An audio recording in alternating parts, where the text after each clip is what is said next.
welcome back to my channel. It's Nicole here. Today we will be talking about how to deal with your twins during a pandemic.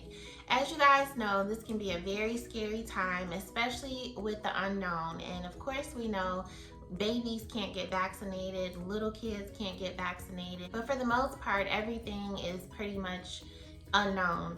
So that can definitely be scary when you have twins.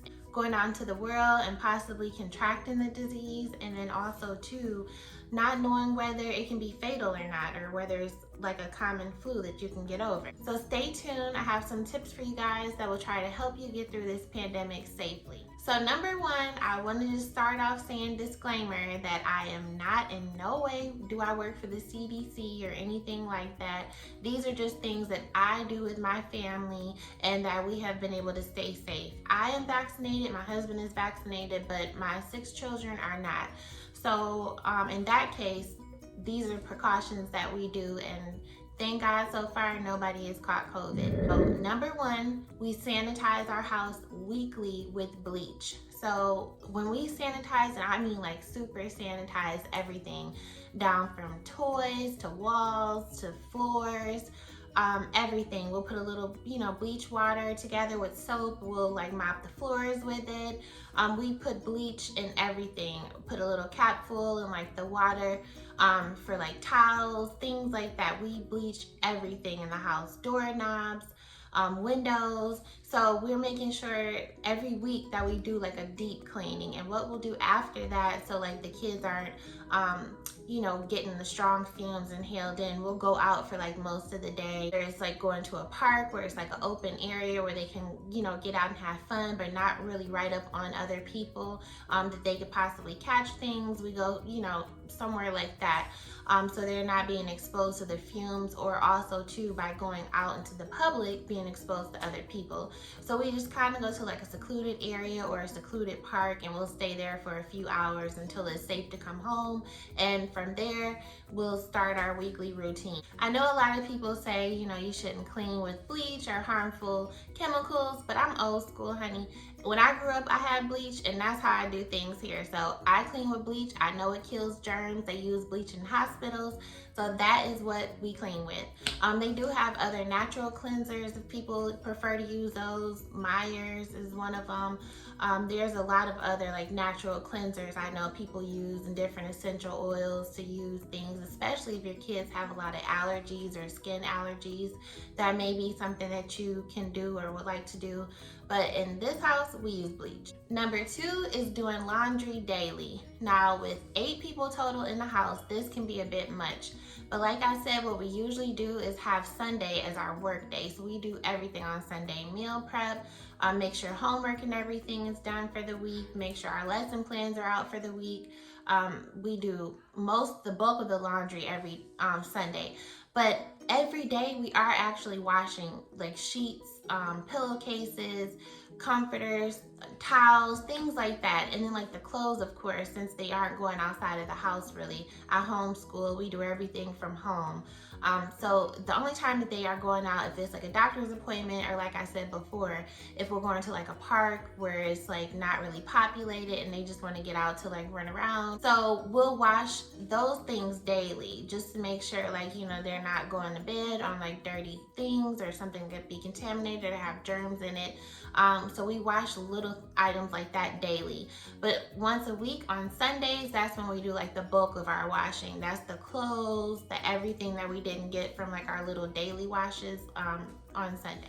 So every day I suggest just washing up the things that you use, washcloths, towels, because those things harbor bacteria, especially because they're good at wicking water away. So they also harbor germs. And if you have like wet towels laying around, things like that, it can get moldy, mildew, really smell, and it has bacteria that's just festering in those. So we definitely make sure every day to wash up towels, washcloths, sheets, comforters, things like that. And we always have extras put away in like a pantry somewhere. So we're like washing out as one is going, washing out and putting one on, washing out, putting one on. So every day the kids have like clean linen, we have clean linen, and things like that. The next one is making sure that we limit exposure with our kids and our twins to other people. We don't let family really come over. We don't really go to family members' houses, or we definitely don't mingle out with like neighbors, things like that, going out in public. When we have to make a grocery store run, what we'll do is one parent will stay here and the other one will go. So I'll go alone, or either my husband will go alone, and the other kids will stay here with the parent. And once I do come in from the house, we have a little chute area where we take off our shoes, our socks, leave them in that area, and then we'll go right upstairs to the shower, take a shower, put those clothes into the wash machine. So we're not like contaminating or bringing like germs through the house, you know, because the boys are like trying to crawl now. And then we have a 3-year-old, she's walking around all the time, and the other kids as well. We don't want to contaminate anything that has to do with the kids or even ourselves. So we'll limit our exposure of going out. We really don't let them go out too much unless we're going to like a park, like I said, where it's not really populated and they can get out, have fun, and then also to doctor's appointments, of course, because we have to make sure that they're staying healthy and, you know, they don't have any issues. The next one is we bathe our children daily. So a lot of parents, this is a lot of controversy on this issue. A lot of parents will say, oh, you know, you're not supposed to bathe the kids every day, it's drying out to the skin. I'm a daily bather, so that's what I do for my children, and they're fine. Especially my 8-year-old and my 11-year-old, they had eczema as babies, and they actually, my 11-year-old still has a little pinch of it at times when it flares up during different seasons. But I definitely bathe my children every day, and I'll put like a little oatmeal, aloe vera, and like 1 or 2 sprinkles of an essential oil into the water, and it's really calming to them. It helps with sleep, it helps with like healing the skin, and it's non-irritation. So we don't do like a lot of soaps or anything, like bubble baths, things like that, because that can be irritating to their skin. But we are bathing them every single day because we have to continually clean the skin. Skin can harbor different bacteria on it. You can get MRSA, you can get like different cocci, different bacteria, and it builds up. The skin is exfoliating every day. So every day, even if you go like this, little pieces of skin particles are coming off. So just imagine like you're doing like this every day, but then you haven't bathed in like a week, God forbid. But that's like dirt and filth and germs and bacteria just like harboring up on your skin, which can form into an infection if you have like an open area on your skin, or you have a scratch, something like that, and that's when the bacteria goes right down into the wound or the area that's cut, and there you go. Prime example for getting sick, getting an infection, getting a cold, getting MRSA, whatever. So we definitely bathe daily, especially with us having so many people in the house. It's very important that everybody is staying as clean as possible. The next one is vitamins. So we make sure every day that all of the kids take vitamins. We have the little gummies, and I'll actually insert a picture now. So we use these gummies every day for the kids, and they take, it says 2 a day. So we'll give those to the kids. They love them. They taste like little Sour Patch Kids. So they go ahead and eat those with no problem. I also make sure I cook a lot of nutritious meals for them. They eat a lot of nutritious snacks, so a lot of green leafy vegetables, you know, foods that are really cooked. We rarely eat a lot of processed foods. We will every now and again, but by me meal prepping, I'm doing the cooking in the house, or my husband, and we definitely make sure we cook like hearty meals so they're getting like all their vitamins. The next one is when we go out, say for instance, when we do go to the doctor's office, we do make sure that we have on a mask and they have on a mask as well. And people say, oh, this sounds so crazy. Like, how can the kids keep on a mask? Well, for one, we're limiting the amount of times that we are going out with them. For two, we have actual kid masks. So we've ordered these offline, and we have like 8 or 9 boxes of them. And it comes with like 50 in the box, and they'll go ahead, put on their little mask. It fits their face.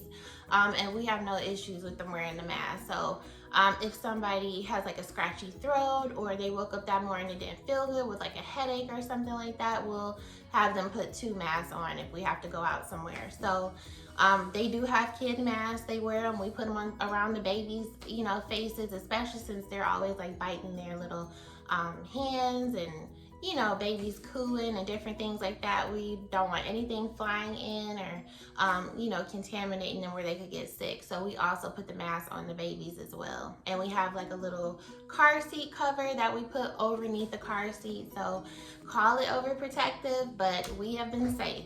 The next one is making sure everyone is up to date on all their vaccinations. So that is a must. You do not want to be at risk for your children catching anything if you can help it. So we make sure that they're all up to date on their vaccinations. Everybody has, you know, everything they need medically, nothing is going on. And we know we go to the doctor for our checkups. Now, a lot of moms have asked me, well, what if my twin is immunocompromised, or what if I have a family member that's immunocompromised? What I would say in that case is definitely make sure if you have to get out that you are wearing 2 masks. 1 mask is not enough in my opinion. The masks are pretty thin, even though they are like a barrier for you and the outside, it's still pretty thin. So I'm making sure that there's 2 layers over it if someone is immunocompromised. And then also too, frequent hand washing. We hand wash all the time. We have Dial soap that we hand wash with in all the bathrooms.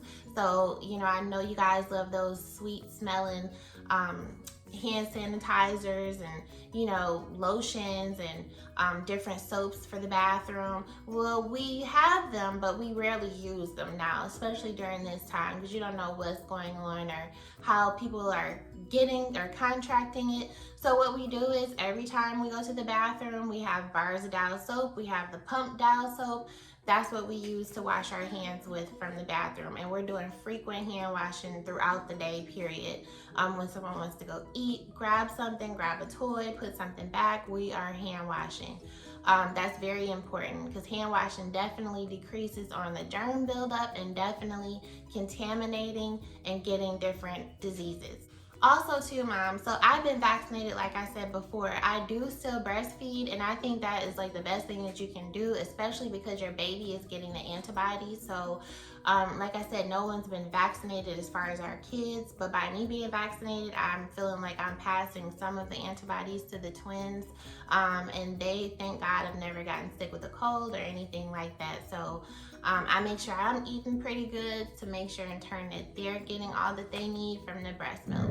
Lastly, you guys have asked me, well, I had someone that was sick in the home. What do I do? So if someone is actively sick in your home, what you can do is get what they call an air purifier. And I'll link it below for you guys on Amazon. You can use the link if you like, or you can just go straight to Amazon. It's an affiliate link, so I'll definitely, you know, put it below. Just so you guys know, I get a small commission. It's no extra cost to you. But I will go ahead and link it below so you guys know which air purifier we have.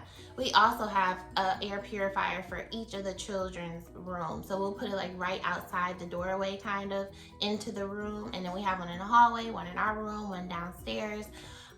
So we purify the air in the house, especially with you staying in the house for a lot of the time. Things can get like stale with the air. So we have the air purifier. I would suggest that. Also too, frequent hand washing for everybody in the house if you have an immunocompromised family member. And also too, making sure they're wearing double masks. So the 2-layer mask will really help. Make sure you're staying on top of your vitamins. If you have to have any vaccinations, you're staying up to date.